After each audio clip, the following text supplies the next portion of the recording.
heart sound recorder tonight. We're going to go through our heart class tonight to teach about the health and well-being of the heart. Uh-oh, technology. Help. Did it work? I don't know. There you go. And it always happens right when you're ready to launch. It hurts. You got nervous. So my name is Dr. Aaron Chapa, this Cellular Clinical Nutrition Center. I would love to introduce you guys to Greg Mitchell. Greg Mitchell, come on down. He's going to be teaching tonight on the heart sound recorder and on Heart Month, our Heart Month class. So we're very excited about the presentation that he's put together. We're going to be in the room answering questions, and we're going to, I believe, do a heart sound test. That's right. This evening. So we'll look for a volunteer. It'll be a little tricky to get to you guys through the camera, but for those that are in the room, we will definitely use you as a guinea pig, assuming that you're comfortable being in front of the room so that we can demonstrate. You actually get to see it live. So it's going to be really rad to see what we see and us talk through that and going through the process. So I'm just excited because this technology has been around since the 20s, 30s. Now, if this has been upgraded, this is the 3.0 version. This is the 21st century version. So it's a little bit more sophisticated. Hello, nice to see you. And so we're excited to have the heart sound recorder. I went to Colorado specifically for this machine. As many people know, one of the main reasons that I got into this work, one of the major defining moments in my life is my dad died in my arms of a heart attack.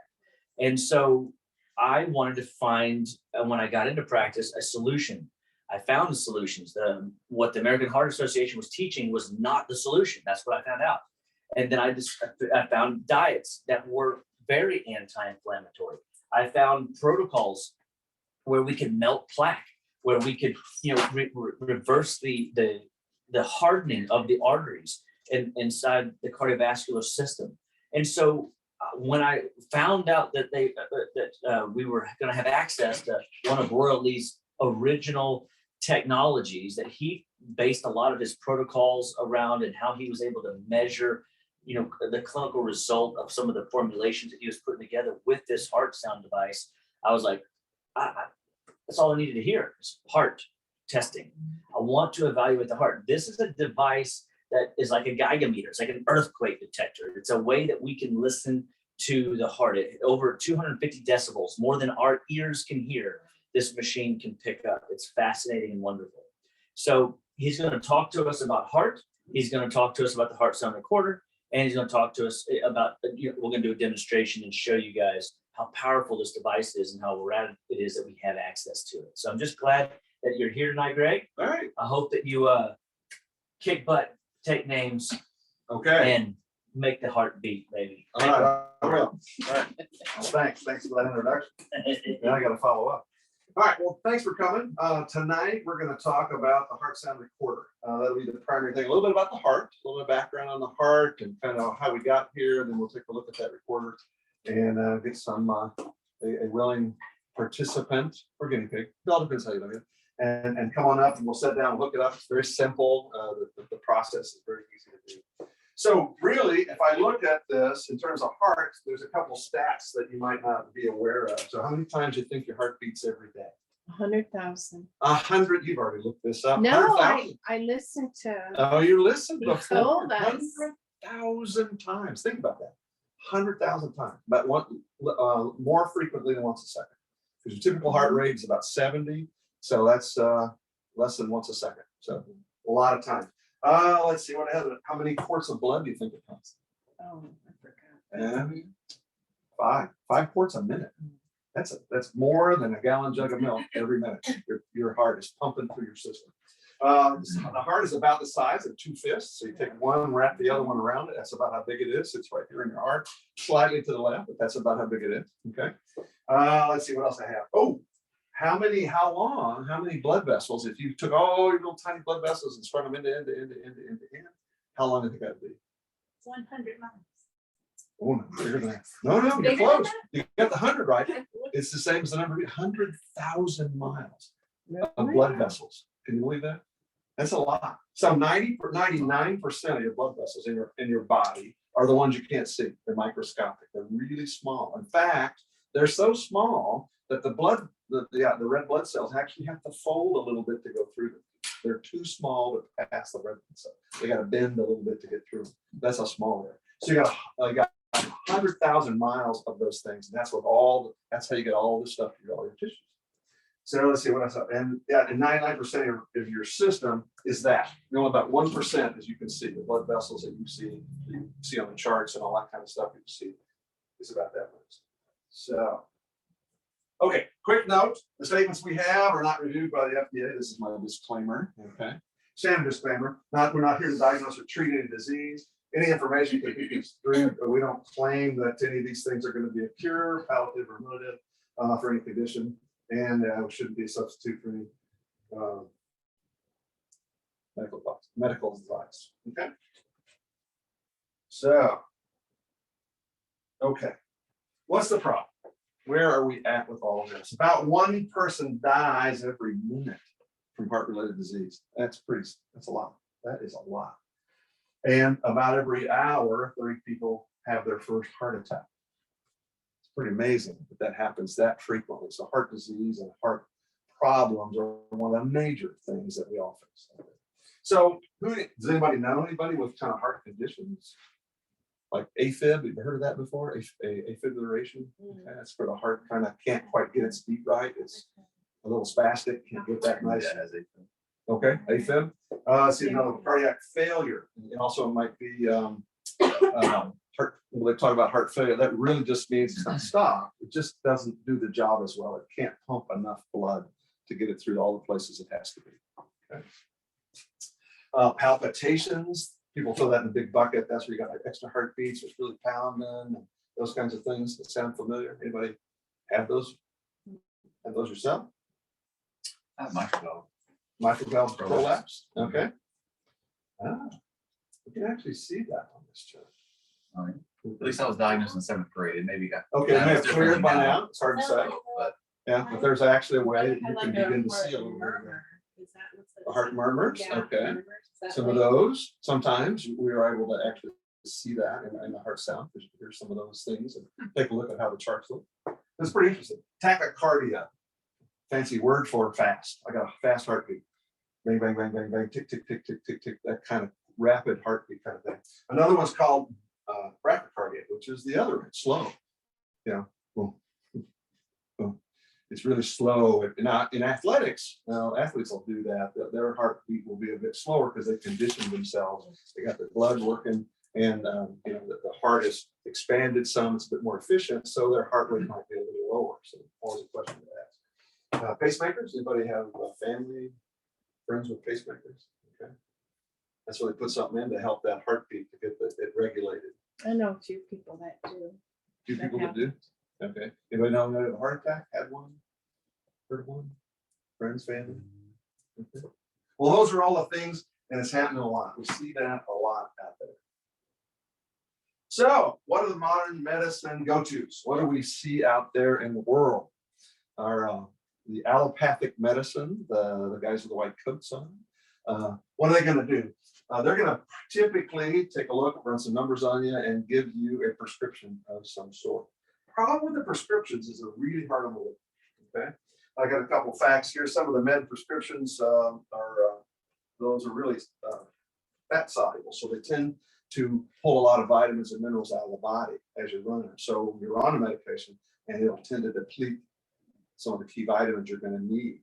So if you're on that, you really got to push vitamins back in to compensate. They don't always necessarily help you with that. Another big one, high cholesterol, high triglycerides, that kind of stuff. The statins world, we're going to put you on those statins out there that reduce cholesterol. Problem is that actually really doesn't. It'll help drive down the cholesterol, but it doesn't help clean up the problems that they talk about with high cholesterol causing the problems. So it doesn't, in your body actually needs a certain amount of cholesterol.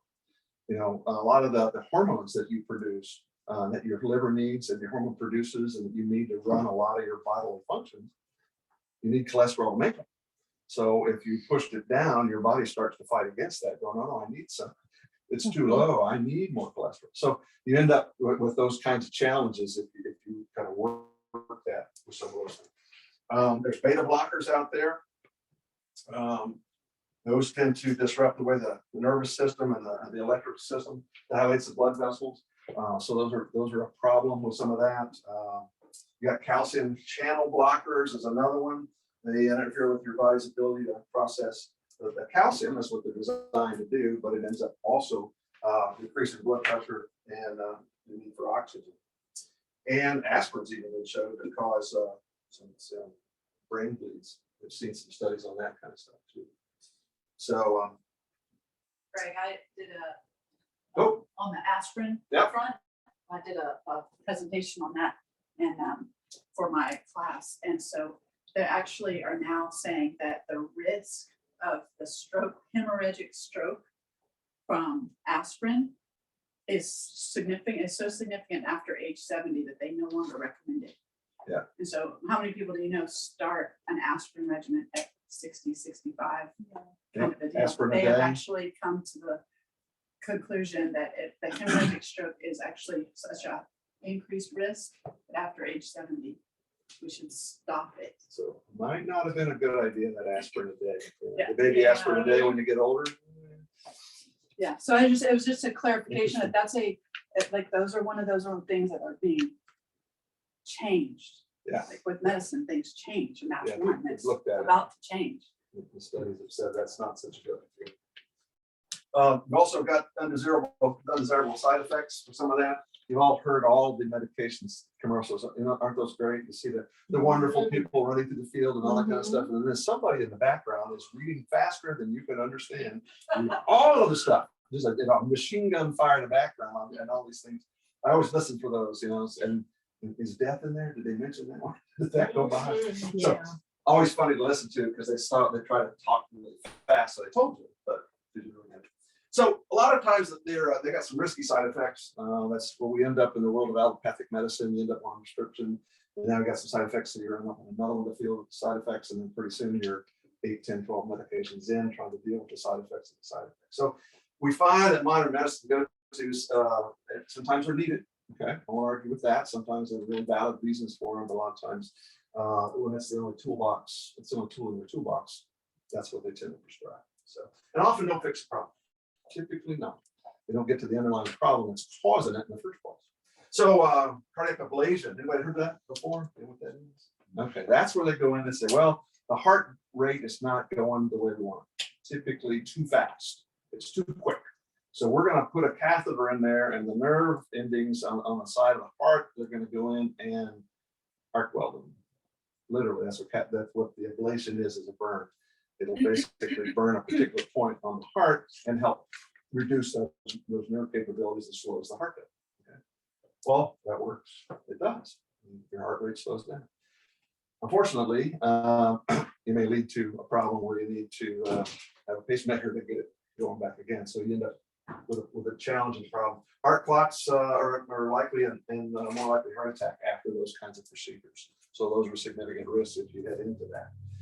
Supplements, synthetic supplements. Now here I talk about, well, you just need to take the vitamins. Go down to Walmart, the big box stores, the grocery stores, and pick up the supplements you like. The problem with those supplements is they're all synthetic. They're typically derived from synthetic chemicals. And we're finding, and all of research tends to point to the fact that those synthetics don't have the full set of what you need for the vitamins. For instance, B vitamins we'll talk a lot about today, and that's one of the key things we need is the heart and its function. And with that, I just was looking at the book before I came down here. There's about 25 different elements in a B complex. Okay, that we know of. There's 25 that we know of. So if you go look at any B complex that you buy in the store, they'll list 8 or 9 or 10, and they're only picking up some of them. So you're not getting all that you need. You don't get the full complement of what you need. And oftentimes the body, those cause nutrient deficiencies. They'll look and say, well, all right, the body could work with it a little while, and they say, okay, I got too much of this. I don't know what to do with this. I need these other parts. You're not sending me these parts. So I got to start dumping this. I got to get rid of this particular set of vitamins that you're trying, the synthetics that I don't know how to deal with. So they end up becoming almost a toxin that the body's got to process and get out. Okay, so that's what we see in a lot of these synthetic supplements that are derived from it. So some of the challenges that we've got associated with that. So let's take a look at where what we can take control of. Where can we go with it? Well, of course, there's always diet and lifestyle. Those are great places to start. So good old leafy greens, you know, your salads, your leafy greens, anything with a dark green kind of leaf to it will be a good source of vitamin C, vitamin and the B vitamins are in that. Berries are great antioxidants. Okay, so those are always good. Garlic helps with blood clotting and lowers the blood pressure. Olive oil, the chia, hemp seeds, flax seeds, and the almonds and walnuts all provide you some of the healthy oils that are necessary. And we call that the essential fatty acids, fancy form for the fats you need. Okay, not all fats are created equal, and these are some of the better ones that are out there. Okay, so we point you in those directions around that as part of what you put into your diet. Okay. Well, lifestyle. Let's take a look at the other side of the chart here. Lifestyle, sleep, important. Gets to stress because the heart basically will beat on its own at about 100 beats a minute. You took it out, laid it on the table, it would run at about 100 beats a minute all by itself. It's amazing. It's got its own electrical system, its own circuits. It will run beats by itself at about 100, which is faster than your normal heartbeat. So why do we only run at about 70? Well, our brains and the other parts of your autonomic nervous system come in and say, slow down a little bit. We don't need it going that fast. So you do have mental capabilities, and when you get scared, you know, fright, that kind of stuff, your heart rate sticks up, you know, it understands. So there is a tie-in for your brain, the brain stem to help regulate heartbeat. Well, you need to be able to rest it. And time in bed, minerals, liver support, and turning off blue lights. Those are the kinds of things we find are helpful in the sleep world. Okay, so typically, 7 hours is a good sleep set of sleep time. Not all of us get that in the United States. A lot of times it's 6, maybe 5. I've got people that seem to think they're on 4. I don't know how to do it. I don't get that. Minerals are really important there. Let me mention that one because the heart is one of the most electrical organs, along with the brain, but it has a lot of electrical signals in it, and that's how it contracts and functions. It's important. So those minerals are important for the heart because the minerals are one of the ways that our electrical circuits work best in the body. Okay, you've got the right minerals, and that helps the wires, your cells, the neurons work better if they've got the minerals that they need to be able to conduct the signals that they need. So it's important to have that. And so we'll talk a little bit about as we get through this, some of the minerals that we put in that'll help with different parts of the regulation. Blue light, that one's important, because your brain tends to look at blue light and tell it, hey, it's daytime, you should be awake. Okay, so one of the things we find it's helpful, if you turn those off an hour or two before you get ready for bed, your brain starts to go, oh, it's dark, and I could start to see that. And you need to slow down, and melatonin starts to get produced, and you get sleepy, and you fall asleep. Blue light tends to interfere with that process. Okay, stress and anger, adrenal, lower the toxic burden and recognizing stress. So with stress and anger and those kinds of things, that gets your emotions up. Your body's going to go into the fight or flight kind of mode. If you're with that, your heart rate starts to beat up and starts to get faster. And if you live in that kind of world all the time, you can imagine what your heart's doing. It's always there, always in a kind of almost panic, almost alert kind of state all the time. So those are the kinds of lifestyle things that we think would be helpful with that. So now, if we think about the things that might be check engine lights, in other words, our term for what might you see that would be a problem, what kind of things would you think would be check engine lights for your heart? Any thoughts? Sometimes it runs in your family. Yeah, it could be that. Medical history or a family history of heart disease, heart problems, that kind of stuff. I'll give you a hint. There might be some words on the page that would help. I'm trying to help you out. Just give me a little hint, we'll work on that. Chest Pressure, pains. yes. Arrhythmias, palpitations, we mentioned some of these earlier. So those are the kinds of things that you're really looking for. High blood pressure, there's an important one. Happens a lot, we see a lot of that with folks. And that in combination with some heart issues can really set you up for some problems. Okay, so those are the kinds of things we worry about, we want to take a look at. Another one is cardiovascular health risks on your blood work. You can take a look at some of those and see what your numbers are to say, oh, those might be a problem. We might need to take a look at that and look at some recommendations we can help with. Okay. So the heart sound recorder. Let me talk a little bit about what it is and what it does. It's really a pretty simple device. In fact, you can see, let me move my water out of the way here. And for our Zoom folks, let me take this little bitty box right here is the heart sound recorder. This little thing right here. And it plugs right in the computer, and that is the sound monitor. That's the speaker, the microphone, so to speak. So these two parts make up the heart sound monitor. And so when we look at that, we're going to look at a couple different things. One is rate, the other one's rhythm, and then tone. So rate tends to look at how fast is your heart beating, okay? And that's pretty easy to measure. But we also look at the rest period. So in other words, how long between the time your heart is contracting and how long it's resting, okay? It should be about a 2-to-1 ratio. It should be working as it does its contraction and squirts the blood both into your lungs and through the rest of your body, and then rest, sit still, rest, recover, refill with blood as it's getting ready for the next cycle. So that should be about a 2-to-1 ratio. So we take a look at that, and we'll see that as we set up the chart. Is it beating regularly? There's really two sounds as you listen to it. If you've ever listened to a stethoscope, you put it on your heart, you've done that, the doctor's done that, they listen to it. There's really, it's the sound, there's kind of a love dub. So there'll be a larger sound and a second sound, okay? And if that work to rest ratio should be 2-to-1, but that love dub really is the valves shutting in each part of the heartbeat, okay? So when the valves shut initially, the first one, when it does its first one, that's the largest sound. And the first set of valves, so you don't get, it's designed to pump flow in one direction. So there's really check valves in there that close and say, okay, don't backflow, I can't go backwards. So those valves shut when you get that first contraction, there's two valves that shut. And then when it's finished pushing, it starts to relax a little bit, and then two other valves shut. So they shift gears. So that love dub sound is two sets of valves closing in each part. So we kind of listen to it. And really that's what the heart sound monitor is all about. It's taking a look at those valves, listening to the sound of those valves close gives us a lot of insight in terms of how the heart is running and how it works. Okay. And then how strong is it? You can take a look at the size of different parts of that. You have a love dub, that second part's really strong. Is this first part very weak? So you can take a look at the two sounds at relative size, and that gives us some indications about how that part is functioning and working. Okay. Any questions? All right. Okay, I'll keep going.